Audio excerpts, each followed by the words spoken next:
Hello my crafty friends and welcome back to another card making video. Today I'm sharing a video that I have filmed over a month ago and I forgot totally about it. So I'm using the Woodland collection by Stamperia, which is a lovely fall collection, and I did share projects using this collection. And I have here one of the papers that at the front you get many images that you can use. At the back it is empty. I usually go with a bag for my projects, so I'm going to cut out two of those tags. And I like to use them as a background, as a foundation, where I can build a cluster on top of it. With my scissors I'm going to clean up the edges, and then I will use the scissors to rough them up just to make them look more interesting. This always gives some extra dimension and detail on a card.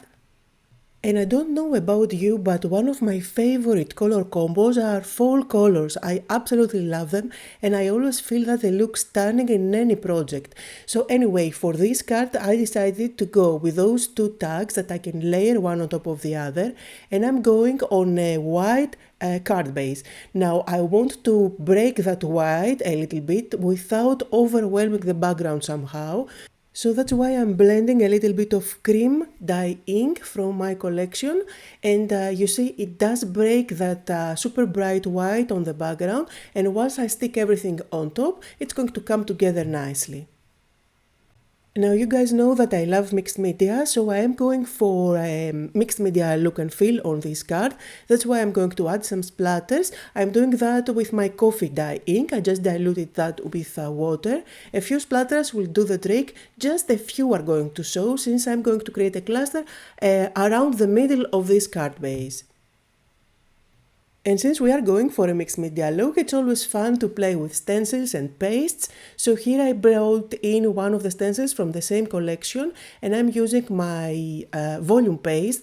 Now, although I want to add some interest at the background and some texture and dimension, I don't want to overwhelm it at the same time. So that's why I'm going with white over white. And then I'm not going to add any other color at the background. So you will end up getting that design, but it's not going to be in your face. It's not going to steal the thunder of the focal points. Now I got a lot of questions about my health. I am still recovering from COVID, but I feel so much better today. And I was super glad to find this video in my hard disk. By the way, here is a close-up of how the background is looking at the moment.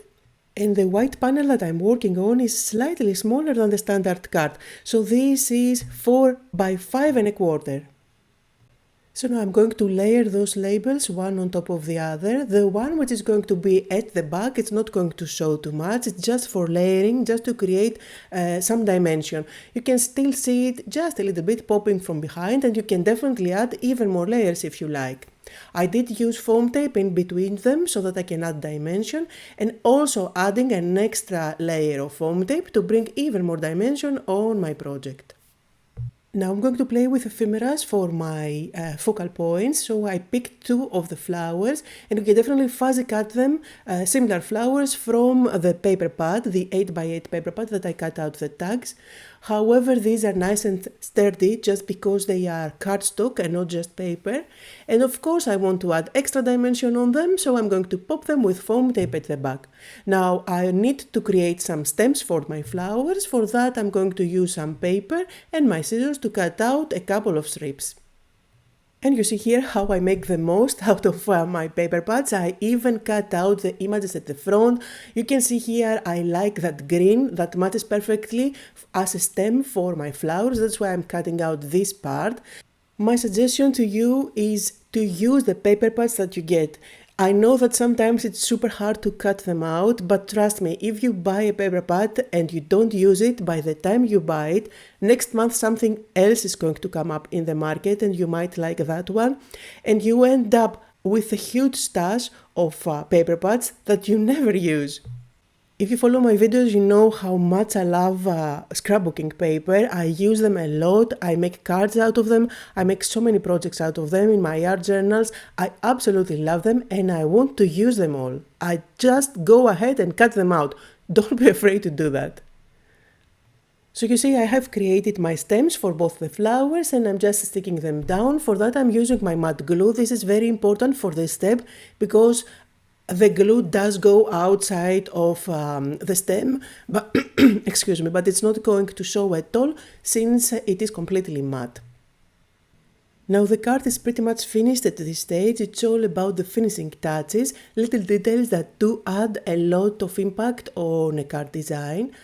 So since I happen to have the ribbons from the same collection, I'm going to cut out a few of those leaves and stems, and I'm going to apply them on two of the corners, always on a diagonal.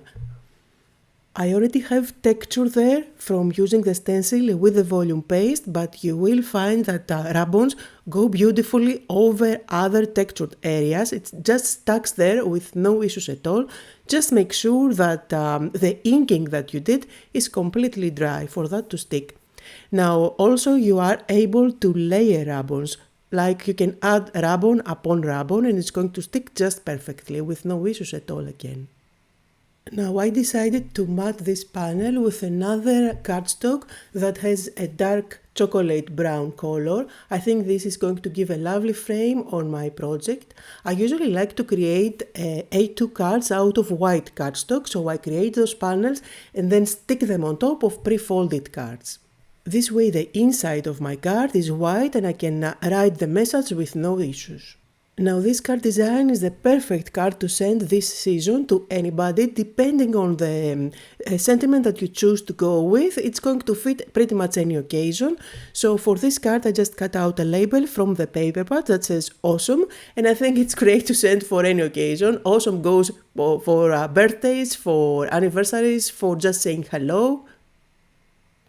And again, I'm going to add some foam tape at the back. I'm going to pop it on top of my card. This way, the sentiment is going to be a little bit raised and at the same level as the flowers. And it is probably obvious that I'm having too much fun and I don't want to stop playing on this card. So I went ahead and added some white splatters. No need to do this step if you are not a big fan of mixed media. I absolutely love the white splatters. I find that they always add something whimsical on my card. And of course I'm using my contour liner. The color that I'm using here is the old gold. It comes out like copper, a beautiful shine. And I'm adding some dots at the center of the flowers as well as a few dots on the diagonal, on the two corners. So all that's left is to stick that on top of my card base, and here are some close-up photos on the card for today. I hope that you had fun, that you got inspired. There is a full list of supplies down below in the description just like always. Don't forget to like the video, to leave me a comment. Thank you all so much for joining me, and I'll see you all on Friday.